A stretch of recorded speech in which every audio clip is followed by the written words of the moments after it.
एक जर्जर कमरे में दीवारों पर पानी के धब्बे मकड़ी के जाले की तरह फैले हुए हैं, जो छत के टपकने का स्पष्ट प्रमाण है। एक छोटा लड़का इंद्रेश फर्श पर बैठा है।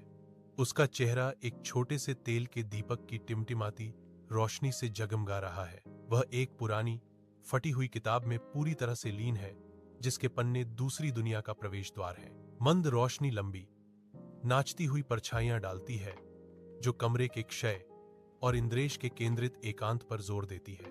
मां दरवाजे पर खड़ी है। उसकी आकृति गहरे अंधेरे के सामने बनी हुई है। उसके चेहरे पर उदासी और चिंता छाई हुई है। उसकी निगाहें इंद्रेश पर टिकी हुई हैं, जो उन बोझों और आशाओं का एक मौन प्रमाण है जो वह उसके लिए ढोती है। जर्जर कमरे की धुंधली रोशनी में मां की निगाहें भटकती हैं। उनके चेहरे पर एक शांत चिंता अंकित है। उसकी आवाज एक नाजुक फुसफुसाहट सन्नाटे को तोड़ती है। इंद्रेश बेटा, घर में बस थोड़े से चावल बचे हैं। इंद्रेश अपनी किताब से जागकर उसकी आंखों से मिलता है। उसके होठों पर एक हल्की आश्वस्त करने वाली मुस्कान है। उसकी शांत दृढ़ता उसकी निगाहों से झलकती है। अपनी चिंतित मां से एक मौन वादा।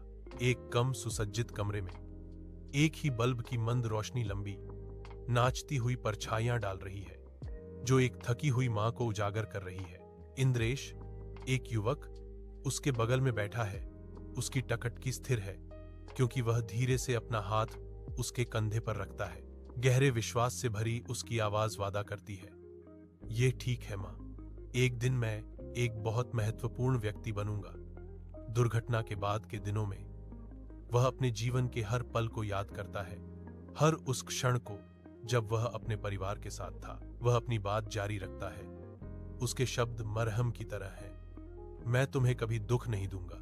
मां की आंखों में आंसू आ जाते हैं, फिर भी उनके भीतर आशा की एक किरण जगमगा उठती है, क्योंकि मधुर भावनात्मक संगीत उनके बंधन को रेखांकित करता है।